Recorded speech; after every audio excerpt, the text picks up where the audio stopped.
大家好，我係正經平台製作人心田萌繪。今次我哋邀請咗一位而家喺電力公司做能源交易員嘅 Michael 上嚟。Michael，請多多指教。請多多指教。喺我心目中，只要發生能源問題，第一時間就係揾 Michael 傾。之前因為種種原因，佢一直都唔方便露面，但一路以嚟都教咗我好多嘢。我一直覺得 Michael 對能源問題嘅分析好到位，所以好想將呢啲內容分享俾各位觀眾。Michael， 想請你以一個睇咗能源市場30年嘅專業人士身份同我哋講下，依家圍繞伊朗呢場戰爭，究竟會唔會完？一句講晒，唔會完。唔會完？唔會完。我們係想危言聳聽，不過日本媒體而家好多報道都捉錯重點。歐美同中東現場真正嘅視覺根本完全冇傳到出嚟。老實講，好多交易員同真正喺市場入面嘅人都覺得呢次可能係二戰之後最大嘅危機。係咩？我覺得現實情況真係嚴峻到咁。咁即係話，如果係二戰以來最大危機，市場上嘅人其實已經用接近第3次世界大戰前夕嗰種感覺去理解而家件事。希望你可以連埋背後原因一齊同我哋講解，麻煩晒。好，請多多指教。首先，我諗可能冇少人對能源交易員呢個職業都冇太熟悉。我先簡單講下。係啊 ，Michael， 其實能源交易員到底係做咩工作？簡單講，即係石油公司去中東買原油同石油產品，做呢類買賣嘅人就係交易員。而喺呢個過程入面，會有由日本、由美國、由世界各地去做買賣，再運返去日本。交易員嘅角色就係喺呢啲買賣之中盡量做好部署，做好交易，從而賺取利潤。本來最初係以對沖風險為主，但而家主要目標已經變成盈利。明白。我哋作判斷係根據最前線、最即時嘅資訊，唔係事後孔明，而係睇住而家發生緊咩事，同埋預判之後會點，然後去部署倉位。所以喺收集情報方面，觸覺應該比一般人敏銳。當然，如果判斷錯咗，都有機會輸得好金。所以你可以生存到30年，即係因為你嘅判斷一直都相當準確。可以咁講，係咪一定啱晒我冇咁講？但生存到而家，至少代表我冇犯過啲致命錯誤。原來如此，咁就想請喺電力公司做咗30年能源交易嘅 Michael， 同我哋由背景開始講，點解你會認為圍繞伊朗呢場戰爭係未會完？好，我想先由呢場戰爭本身究竟係乜嘢開始講。日本而家好多講法都話係特朗普挑起嘅戰爭，但實際上呢場其實係以色列同伊朗之間嘅戰爭。中東入面積咗超過1000年嘅矛盾，而家只不過係浮咗上水。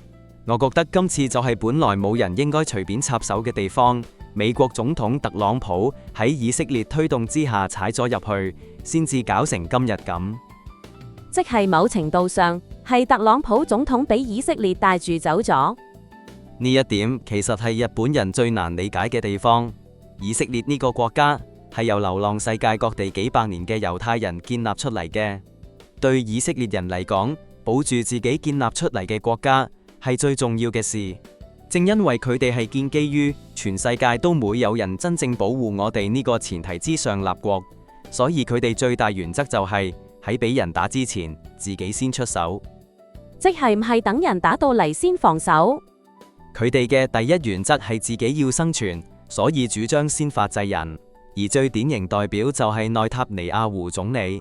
至於伊朗，可能大家比較難有具體印象。其實中東有2大民族板塊，一邊係伊朗，一邊係阿拉伯。呢兩邊1400年以嚟一直對立。到咗1979年，伊朗發生伊朗革命，建立咗由伊斯蘭法學家掌握最高權力嘅宗教領袖體制。而呢個革命體制其中一個核心前提，就係以色列係我哋嘅敵人，甚至可以話成為咗國家存在意義之一。再加上佢哋對歐美一直有好強烈嘅怨恨，所以美國同以色列喺好多伊朗人心目中都被塑造成絕對敵人。日本人真係唔知道原來有呢啲背景。係啊，今次只不過係將呢啲一直存在嘅嘢表面化。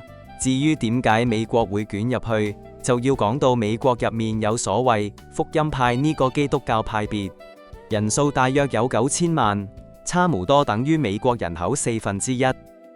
咁都幾多喎？呢班福音派係會非常字面式咁去相信嘅人，因為入面清楚寫住以色列係神之國，所以對佢哋嚟講，以色列喺信仰上就係最重要嘅國家。9000萬人入面，大約有4000萬係白人福音派，而當中再有一批對教義極之投入嘅人，喺美國其實就等同以色列代理人咁，佢哋喺政治、媒體同各個領域都會為以色列做游說，而呢班人亦都正正係支持特朗普最核心嘅基本盤。特朗普而家眼前最大目標就係打贏下一次中期選舉，所以對佢嚟講，必須滿足呢個支持基本盤嘅要求，呢個就係佢最主要嘅動機。原來如此，即係特朗普係要顧住福音派，再加上俾以色列總理內塔尼亞胡帶住走，成件事就由呢度開始。另外，特朗普身邊其實仲有一個關鍵人物叫 Jared Kushner。吓，即係特朗普個女婿？冇錯，就係女婿。佢本身係猶太裔地產商，而佢爸爸正正就係內塔尼亞胡最大嘅金主之一。內塔尼亞胡去美國嗰陣，甚至會住喺 Kushner 屋企，關係非常密切。原來係咁。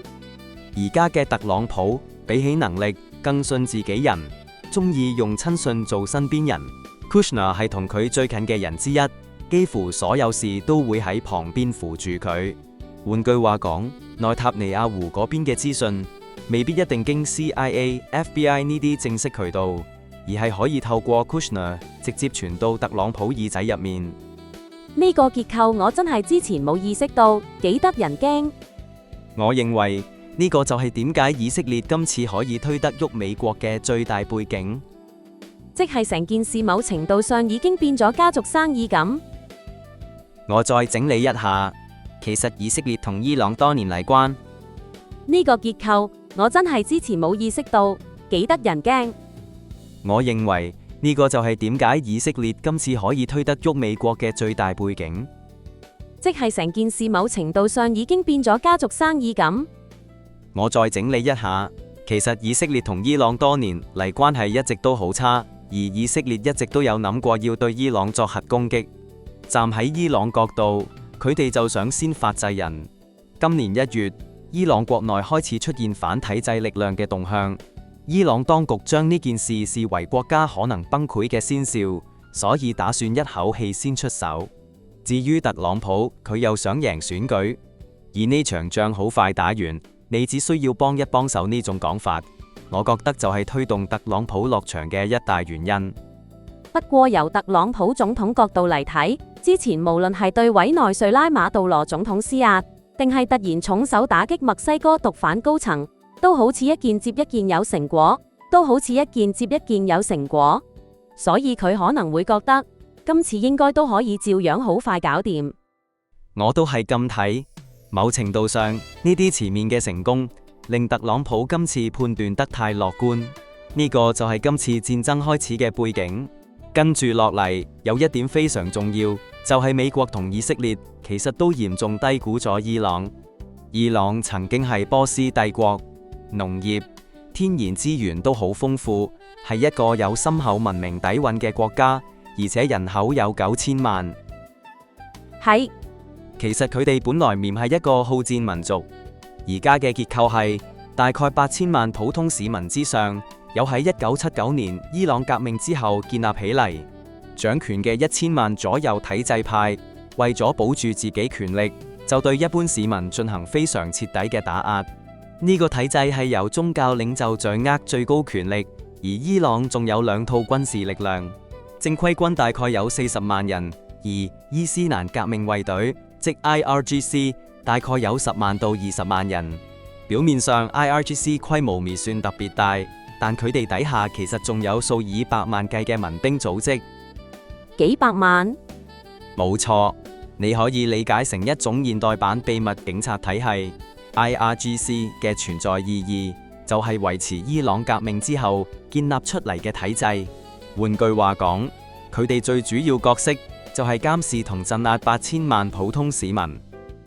所以伊朗民眾之所以好憎而家呢個體制，又成日覺得自己被人全天候監控、偷瞞到氣，就係因為呢個類似秘密警察嘅組織實在太強。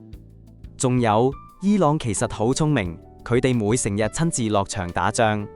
簡單講，佢哋最擅長就係打代理人戰爭，例如黎巴嫩、敘利亞嘅真主黨、伊拉克嘅什葉派民兵、也門胡塞武裝、加沙哈馬斯，呢啲被歐美稱為恐怖組織嘅集團，其實都同伊朗形成咗一種非正式軍事同盟。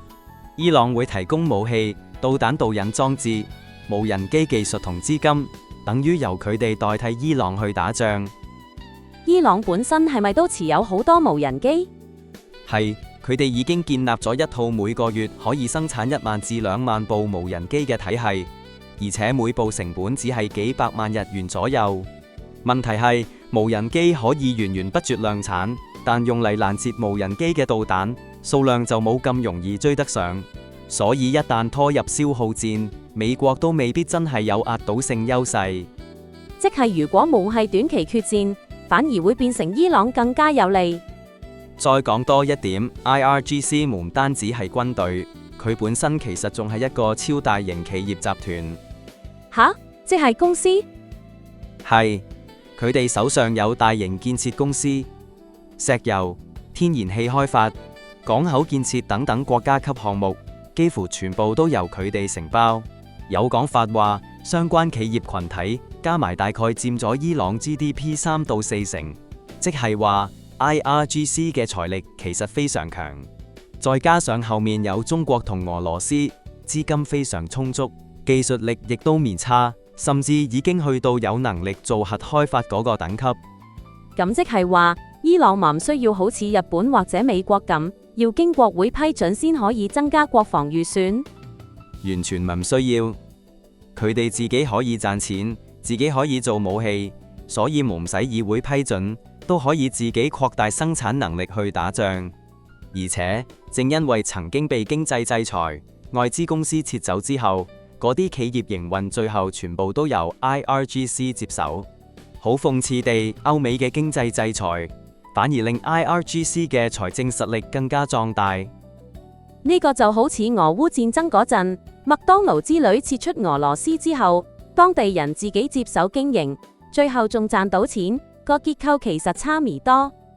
完全一樣，所以你要明白，而家美國同以色列面對緊嘅根本唔係一個你制裁下就會散嘅對手，情況真係好危險。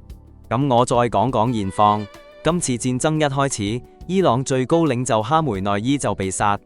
哈梅內伊本身既係伊朗體制嘅對外代言人，亦都係最終拍板決定所有大事嘅人。之後仲有幾位宗教領袖層人物被殺，搞到伊朗上層政治決策能力幾乎散晒。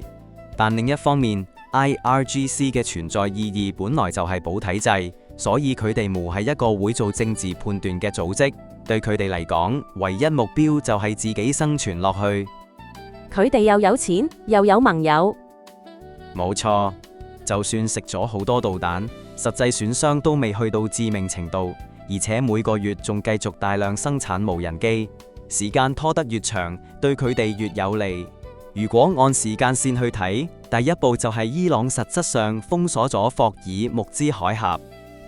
霍爾木茲海峽係中東石油同天然氣輸出去全世界唯一最重要嘅海上通道。全球大約2成石油運輸量都要經過嗰度。由1970年代石油危機、伊朗伊拉克戰爭到海灣戰爭，過往每次危機都有人講過要封，但真正封鎖，今次係第一次。即係伊朗今次真係玩真。係，仲有相關各國之間原本一直有一條不成文規矩，就係唔可以攻擊石油同天然氣生產設施。但今次以色列打破咗呢條線，直接向伊朗天然氣田設施發射導彈。結果第二日，伊朗就向沙特阿拉伯同阿聯酋主要油田發射導彈，部分設施已經全面停擺。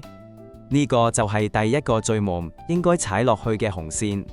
第二個重點係，中東地區真正嘅生命線，其實係電力同供水基建，尤其係海水化淡廠，喺沙漠地區根本缺一不可。雖然而家仲未發展成全面攻擊，但局部打擊似乎已經開始。如果美國真係派地面部隊落場，而伊朗轉頭去打爛周邊國家嘅供水系統，中東好多地方就會瞬間由現代城市退化返做純粹沙漠。特別係杜拜，作為世界金融中心，全球有錢人都集中喺嗰度。但如果一冇水，真係隨時即刻變成廢墟。正正就係咁。至於呢場戰爭最後點樣收科，老實講，我覺得根本冇所謂落台階。我都係咁諗，問邊個都話完望唔到。因為根本冇停戰理由。以色列打係為咗保自己國家，而伊朗就認為打倒以色列係自身存在意義，所以雙方都只會有繼續打落去嘅理由。就算特朗普喺中期選舉失利，就算美國傷亡增加，國內反戰聲音變大，以色列都未必會停。不過美國自己撤出，呢個情景係有可能出現。似乎真係只剩低呢個可能。特朗普總統近排都好似開始有啲縮沙，我甚至覺得佢自己都慢慢意識到，今次係俾以色列推咗上車，做咗啲多餘嘢。佢內心可能其實係想撤。原本設想係最快1星期，最遲3星期就搞掂，但而家完全走晒樣。由最初派3000人，到而家開始講要派1萬人，已經係徹底陷入泥沼。即係話，美國就算有可能抽身，伊朗同以色列本身都完全冇停戰意志。我認為係完全冇，而且仲有另一個危險位，就係之前一直觀望緊嘅沙特阿拉伯同阿聯酋，而家都開始真正對伊朗發火。換句話講，局勢正由以色列對伊朗，慢慢變成伊朗對阿拉伯國家呢條新對立軸。部分阿拉伯皇室甚至已經開始講到要抹走伊朗呢個存在，同時亦都向美國放話，叫佢唔好撤手。即係中東短期內都冇會有和平可言。想去中東旅行，睇嚟暫時都幾難。係，問題無止安全。由能源角度睇，連航空煤油將來都可能出現供應問題。即係話，中東平靜日子短期內都唔會返嚟，而且我哋可能正走入一個航空煤油短缺嘅年代。下一節，我想請你再同我哋講下全球能源同日本能源之後會變成點。